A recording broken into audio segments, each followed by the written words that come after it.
Success platform channel में सभी का स्वागत है। आज का हमारा टॉपिक है computer set first Delhi police constable 27 नवंबर 2020 फर्स्ट शिफ्ट में जो प्रीवियस ईयर में आपके 10 क्वेश्चन पूछे गए थे, उन 10 क्वेश्चन को हम प्रैक्टिकली एक्स्ट्रा फैक्ट व ट्रिक के साथ लगभग 40 से 50 क्वेश्चन में आपकी आज की क्लास में छोटी सी क्लास में कवर कराऊंगा।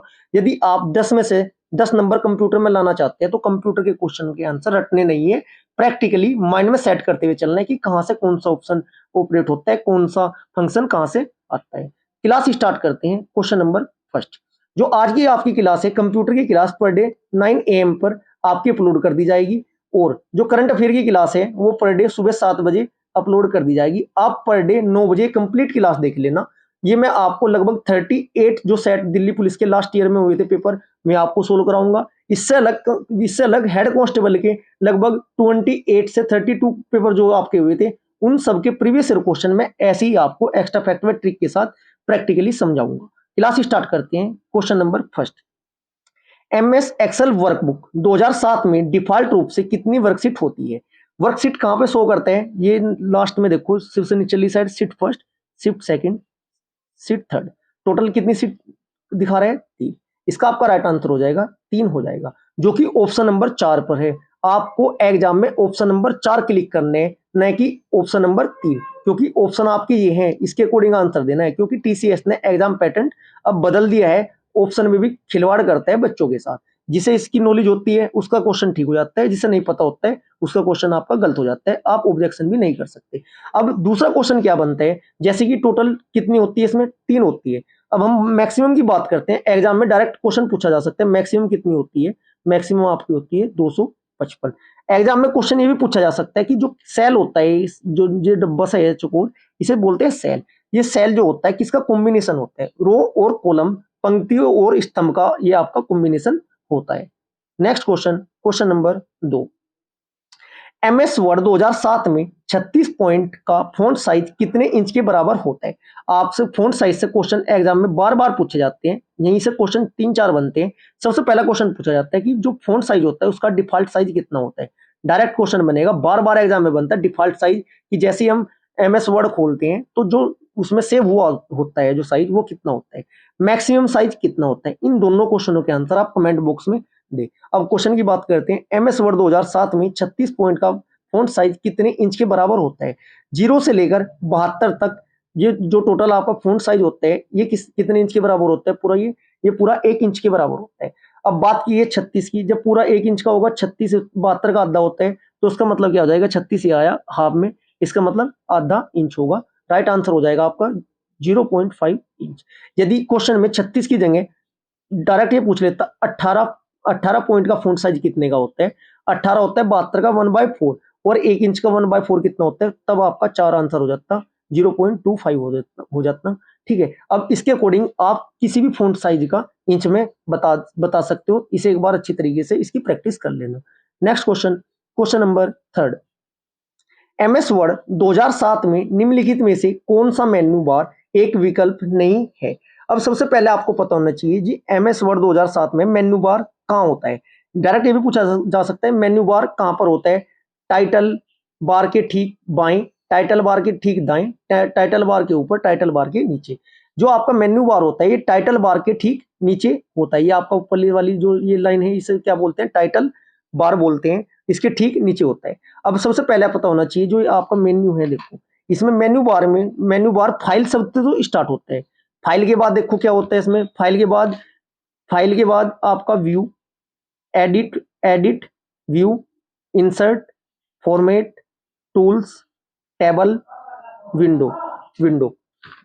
ठीक है, अब इससे 1 2 3 4 5 6 7 8 हेल्प तक होता है। देखो 9 ऑप्शन में से 4 दे सकता है कोई से भी। अब आपको 9 के 9 पता होने चाहिए। अब ये देखो इसमें इंसर्ट भी होता है, होम भी होता है, पेज लेआउट भी होता है। ये रहा, क्या नहीं होता? इंटरनेट आपका नहीं होता। इसे एक बार अच्छी तरीके से रिवाइज करना, इससे एक क्वेश्चन इस बार भी हर शिफ्ट में बनेगा, बस ऑप्शन चेंज करके आपके रखेगा। नेक्स्ट क्वेश्चन, क्वेश्चन नंबर 4, निम्नलिखित में से कौन सी इंटरनेट सेवा प्रदाता, इंटरनेट सर्विस प्रोवाइडर द्वारा प्रदान की जाने वाली सेवा आपकी नहीं है? इसका आपका राइट आंसर हो जाएगा वेब प्रशासन। ऑप्शन नंबर 2 हो जाएगा वेब प्रशासन। Next question, question number 5, web browser और उसके विक्रेताओं के संदर्भ में दिए गए विकल्पों में से कौन सा विकल्प सूची फर्स्ट में मदों को सूची सेकंड की मदों के साथ सबसे अच्छा मिलान करता है? सबसे पहले सूची फर्स्ट में देखते हैं इंटरनेट। डायरेक्ट आपसे इंटरनेट से ये सूची वाला क्वेश्चन है, लेकिन डायरेक्ट क्वेश्चन भी बनेंगे। इंटरनेट जो होता है इंटरनेट एक्सप्लोरर जो होता है माइक्रोसॉफ्ट कंपनी द्वारा विकसित एक ग्राफिकल वेब ब्राउजर है। कैसा है इंटरनेट? ग्राफिकल। डायरेक्ट पूछा जा सकता है कैसा है? Graphical web browser. किस कंपनी द्वारा? माइक्रोसॉफ्ट कंपनी द्वारा। फर्स्ट का तो माइक्रोसॉफ्ट हो जाएगा बी। इसके बाद आपका दूसरा ऑप्शन है सफारी। सफारी क्या होता है? सफारी एप्पल द्वारा विकसित एक open source graphical web browser है। सफारी क्या है? एप्पल कंपनी द्वारा है, तो दूसरे का आपका थर्ड हो जाएगा। डायरेक्ट पूछा जा सकता है क्या है? सफारी जो होता है आपका open source graphical web browser है। इसके बाद आपका सी मंकी जो आपका बचा, ये एक ओपन एंड क्लोज सोर्स है, ये आपका हो जाएगा मोजिला फाउंडेशन द्वारा। अब ये देखो ए का हमारा क्या है? ए का बी। ए का मतलब फर्स्ट का तो है हमारा बी, सेकंड का हमारा आंसर है सी, सेकंड का सी, और थर्ड का हमारा ए, थर्ड का हमारा ए। राइट आंसर हो जाएगा ऑप्शन नंबर बी। डायरेक्ट ऐसे ही पूछा जाएगा कि किस कंपनी द्वारा है, कैसा वेब ब्राउजर है, ओपन है, ग्राफिकल है, ऐसे भी आपको इसकी प्रैक्टिस करनी पड़ेगी। जितने भी आपके प्रीवियस क्वेश्चन है सारे जब मैं सोल्व कराऊंगा, आपका कॉन्फिडेंस बहुत ज्यादा बूस्टअप हो जाएगा। कंप्यूटर से आपको ये लगेगा कि हाँ 10 में से 9, 10 में से 10 हमारे बड़े आसानी से आ जाएंगे। क्वेश्चन नंबर 6, एक स्प्रेडशीट में सेल को एडिट करने के संदर्भ में दिए गए विकल्पों में से कौन सा विकल्प सूची फर्स्ट के मदों को सूची सेकंड के मदों के साथ अच्छे से मिलान करता है? सबसे पहले क्या दिया है सूची फर्स्ट में? एंटर दिया है। एंटर क्या होता है? एंटर जैसे ही हम एंटर प्रेस करते हैं हमें अगले सेल के नीचे ले जाता है। जो एंटर है अगले सेल के नीचे ले जाता है। इसके बाद दूसरा ऑप्शन है शिफ्ट टैब। शिफ्ट टैब का आपको पता होना चाहिए। शिफ्ट टैब क्या होता है? जैसे ही हम शिफ्ट टैब प्रेस करते हैं तो ये बाईं ओर के अगले सेल पर हमें ले जाते हैं। थर्ड ऑप्शन क्या है? टैब।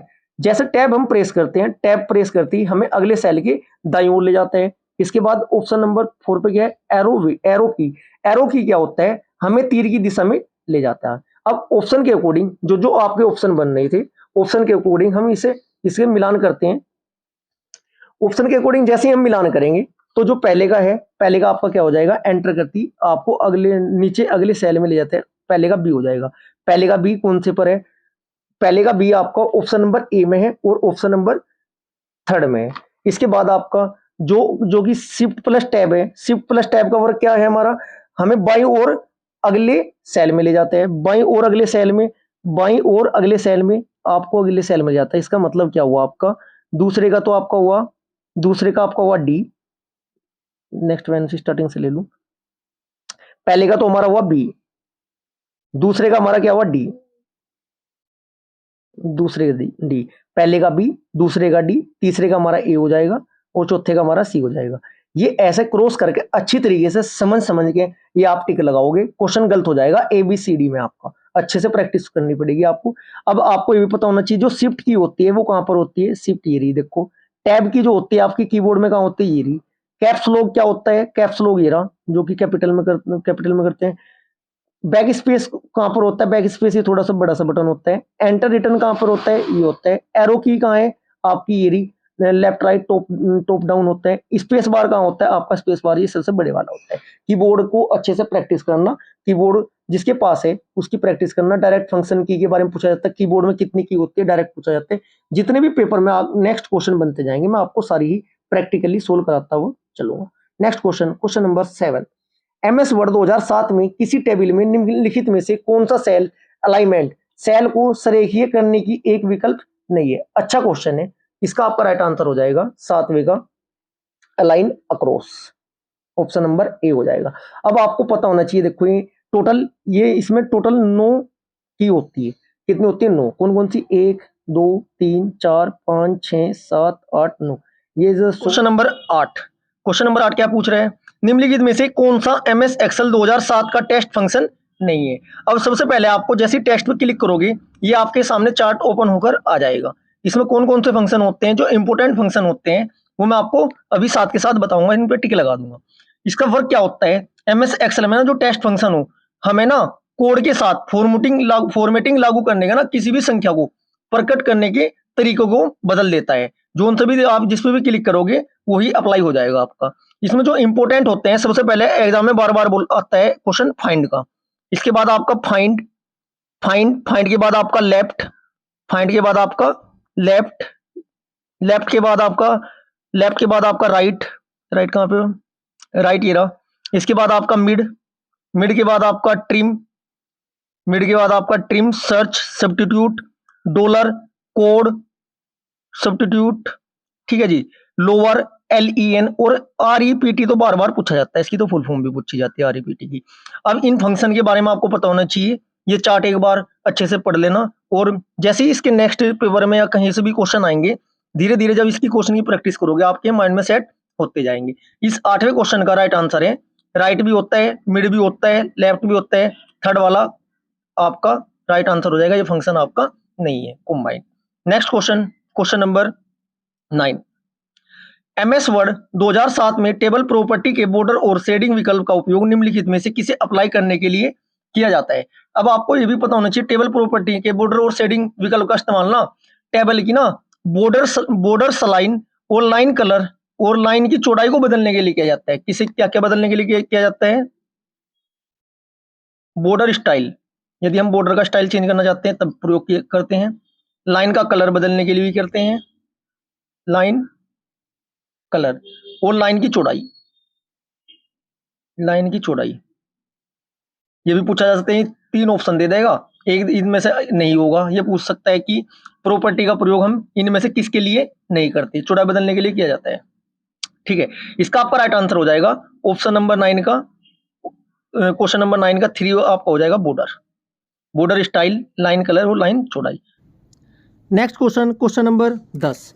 निम्नलिखित में से कौन सा एक वैध ईमेल एड्रेस नहीं है। अब ईमेल आईडी होती है, जैसे कि सभी की ईमेल आईडी है, आपको उसे पता होना चाहिए कि ईमेल आईडी को कितने पार्ट में डिवाइड किया जाता है। एक कोई जो मान्य ईमेल एड्रेस होगा उसमें 3 होते हैं। स्टार्टिंग वाले को तो बोला जाता है, स्टार्टिंग में जो होता है इसे तो बोला जाता है यूजर नेम, जो बीच में होता है इसे बोलते हैं आपका सेपरेटर, और जो लास्ट में होता है इसे बोलते हैं डोमेन नेम। अब डायरेक्ट आपको जब मैं आपको बता चुका हूँ कि यूजर नेम स्टार्टिंग में है, तो यूजर नेम स्टार्टिंग में इस ईमेल आईडी में यूजर नेम स्टार्टिंग में है, बीच में आपका सेपरेटर है, लास्ट में डोमेन नेम है। इसका मतलब ये ईमेल आईडी आपकी ठीक है। इसके बाद आपका यूजर नेम ये रहा आपका, सेपरेटर ये रहा आपका, डोमेन नेम ये रहा, ये भी ठीक है। इसके बाद थर्ड में ईमेल में मतलब ये यूजर नेम ये रहा आपका, सेपरेटर ये रहा, डोमेन नेम ये रहा, ये भी ठीक है। स्टार्टिंग में इसमें क्या हुआ आपका, सेपरेटर स्टार्टिंग में दे दिया, डोमेन नेम लास्ट में दे दिया, यूजर नेम कहीं पर इसमें है ही नहीं, इसका मतलब ये ईमेल आईडी आपकी गलत हो जाएगी। इससे अलग जो ईमेल आईडी से क्वेश्चन बनते हैं, हमेशा 3-4 क्वेश्चन और बनते हैं, वो देख लीजिए एक बार। पूछा जाता है यूजर नेम सेपरेटर के बाईं ओर होता है या दाईं ओर होता है? हमेशा बाईं ओर होता है। हमेशा किस ओर होता है? बाईं ओर। डोमेन नेम सेपरेटर के कहाँ पर होता है? हमेशा दाईं ओर होता है। यूजर नेम और डोमेन नेम के बीच में क्या होता है? आपका सेपरेटर। इसे हिंदी में भी user name separator domain name Hindi में बोला जाता है। हिंदी में क्या बोला जाता है? उपसर्ग। जो स्टार्टिंग में लगते हैं उन्हें क्या बोलते हैं? उपसर्ग। स्टार्टिंग वाले को क्या बोलते हैं? उपसर्ग। उपसर्ग और डोमेन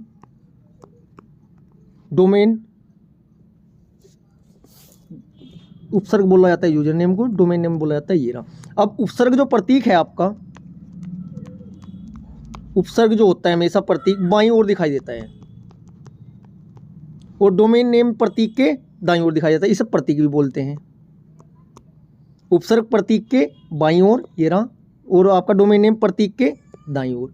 हिंदी में भी आपसे क्वेश्चन पूछा जा सकता है। यदि आपको क्लास अच्छी लगी है, वीडियो को लाइक करें, ज़्यादा से ज़्यादा शेयर करें और चैनल को सब्सक्राइब करें। Thank you.